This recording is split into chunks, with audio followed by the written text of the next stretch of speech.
तर यावर शिवसेना नेते आणि परिवहन मंत्री दिवाकर रावते यांनी अबू आझमी आणि वारिस पठाण यांना थेट पाकिस्तानात जा असं सुनावलंय। गोली लगने का भी सवाल नहीं है, गोली डालने का भी सवाल नहीं है। उनको इतनी शर्म लगती है तो वो खुद चले जाए, यहाँ से परागंदा हो जाए कि ये भारत भूमि है, ये मातृभूमि है हमारी, और इस भारत का ये भूमि को स्वतंत्र करने वाला ये जो गीत है, उस गीत का आदर करने के लिए उनको कोई कुछ तकलीफ होती होगी तो वो खुद चला जाए। उनको पाकिस्तान की क्यों याद आती है, बांग्लादेश की क्यों नहीं याद आती है?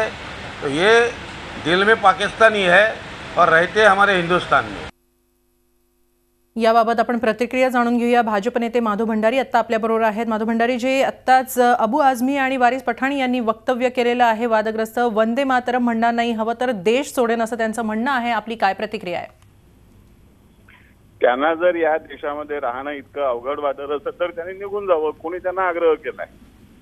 पण या देशामध्ये राहायचं, याच देशाला शिव्या द्यायच्या आणि याच देशामध्ये दंगेधोके घडवायचे आणि पुन्हा या देशाच्या संविधानाचा हवाला देऊन विचार स्वातंत्र्याचा दावा करायचा, हे असले उद्योग खरं म्हणजे उपयोगाचे नाही। याच भाषेने आणि याच वृत्तीमुळे जगामध्ये आयसिसचा राक्षस उभा राहिला। या देशामध्ये ज्या दहशतवादाच्या झळा आपल्याला पोचतायत त्या याच भाषेतून पोचतायत आणि अजूनही जर हे सुधारायला तयार नसतील तर हे अवघड आहे। धन्यवाद माधव भंडारी जी, झी24 तासकडे ही प्रतिक्रिया दिल्याबद्दल।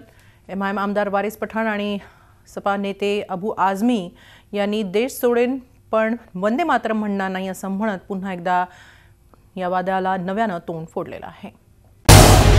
झी24 तास रहा एक पाऊल पुढे।